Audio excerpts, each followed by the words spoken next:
नमस्कार दोस्तों, अंश की आवाज़ चैनल में आप सभी का स्वागत है।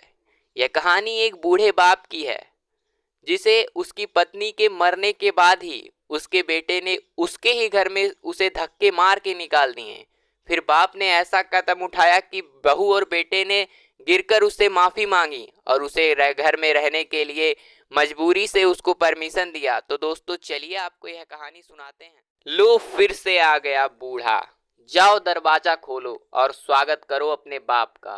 रजनी भिनभिनाती हुई बोली तो अखिलेश भारी कदमों से दरवाजा खोलने चला गया। दीनानाथ की दाढ़ी बड़ी हुई थी, कपड़े भी बिना धोए पहन रखे थे। बेटे को देखते ही बोले, बेटा मुझसे अब अकेले गांव में नहीं रहा जाता, इसीलिए मैं अब यहीं रहूंगा तुम लोगों के साथ। अखिलेश ड्राइंग रूम का दरवाजा खोलता हुआ बोला, गांव की हवा आपकी सेहत के लिए अच्छी थी पिताजी, और आप तो जानते ही हो आपकी बहू आपको पसंद नहीं करती, फिर से घर में चिक चिक शुरू हो जाएगी। दीनानाथ बोले, बहू को समझा दे बेटा, जब तक तेरी माँ जिंदा थी गांव में दिन कट जाते थे, मगर अब तो वहाँ मेरा मन जरा भी नहीं लगता। बेटा बोला, मैं बात करता हूँ आपकी बहू से।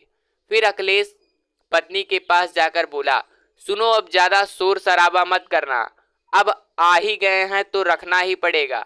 रजनी हाथों को नचाते हुए बोली, ऐसे कैसे रखोगे, घर में इतने कमरे भी नहीं हैं, एक में हम सोते हैं एक में दोनों बच्चे सोते हैं। अखिलेश बोला, वो कोने वाला कमरा है ना, उसमें रह लेंगे, एकांत में रहेंगे तो तू भी डिस्टर्ब नहीं होगी। रजनी बोली, अगले महीने मेरा भाई आने वाला है, वो यहाँ शहर में रहकर कंपटीशन की तैयारी करना चाहता है, कोने वाला कमरा उसे देना पड़ेगा। अखिलेश बोला, तो फिर ड्राइंग रूम पिताजी को दे देंगे। रजनी बोली, वो तो मेहमानों के लिए है ना, वो मैं किसी को नहीं देने वाली। अखिलेश झल्ला बोला, तो क्या करूं, अब आ ही गए हैं तो धक्के मार कर निकाल भी नहीं सकता, वैसे भी मोहल्ले में हमारी रेपुटेशन ज्यादा अच्छी नहीं है, लोग सूंघेंगे तो जीने नहीं देंगे। रजनी बोली, किसी वृद्धा आश्रम में क्यों नहीं छोड़ आते उन्हें।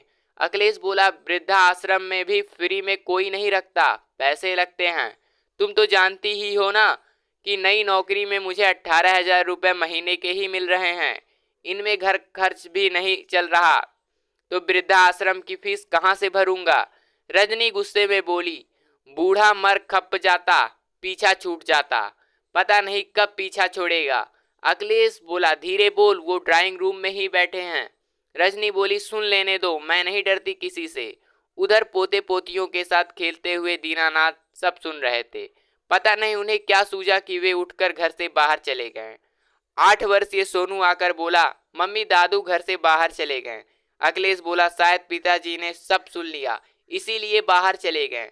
रजनी बोली, अच्छा होगा अगर वो लौट कर ना आए, हमेशा के लिए पीछा छूट जाएगा। 5 दिन हो गए थे, दीनानाथ लौट कर नहीं आए। अखिलेश उन्हें ढूंढने गया, न कोई खोज खबर ली। रजनी तो बहुत खुश थी कि चलो पीछा तो छूटा, मगर 5 दिन बाद दीनानाथ न लौट आए। वे अकेले नहीं थे, उनके साथ 2 पुलिस वाले और 4-5 आदमी और थे। आते ही वे अखिलेश से बोले, बेटा ये घर मैंने वृद्धा आश्रम वालों को दान कर दिया है, बदले में ये लोग मेरी आजीवन सेवा करेंगे। ये घर मैंने मेरे और मेरी पत्नी के लिए बनवाया था, तुम्हारी शादी के बाद तुम्हारी पत्नी ने इस पर कब्जा जमा लिया था। सास बहू की नहीं बनी तो मैं तुम्हारी माँ को लेकर गांव चला गया ताकि तू सुख से जीवन जी सके, मगर अब मैं निसहाय हूँ, मैं अकेला हूँ। तुम लोगों मुझे मेरी ही घर से एक कमरा तक नहीं देना चाहते, तुम लोगों के पास मुझे देने के लिए 2 वक्त की रोटी भी नहीं है, इसीलिए मैं नहीं चाहता तुम मेरे घर में रहो। इसीलिए अभी इसी वक्त तुम ये घर खाली कर दो और इस घर से वही सामान लेकर जाना जो तुमने खुद खरीदा है, बाकी का मेरा सामान यहीं छोड़ देना। यह सुनकर अखिलेश और रजनी के पैरों के नीचे से जमीन खिसक गई। रजनी दीनानाथ के पैरों में गिरकर बोली, ससुर जी माफ कर दो। दीनानाथ बोले, अब माफी मांगने से कोई फायदा नहीं है, क्योंकि ये घर मैंने वृद्धाश्रम के नाम कर दिया है। दोस्तों, क्या दीनानाथ का ये कदम सही था, उन्हें बेटे बहू को एक और मौका देना चाहिए था या नहीं, कमेंट बॉक्स में आप जरूर बताइएगा। फिर मिलेंगे नए वीडियो में, तब तक के लिए धन्यवाद।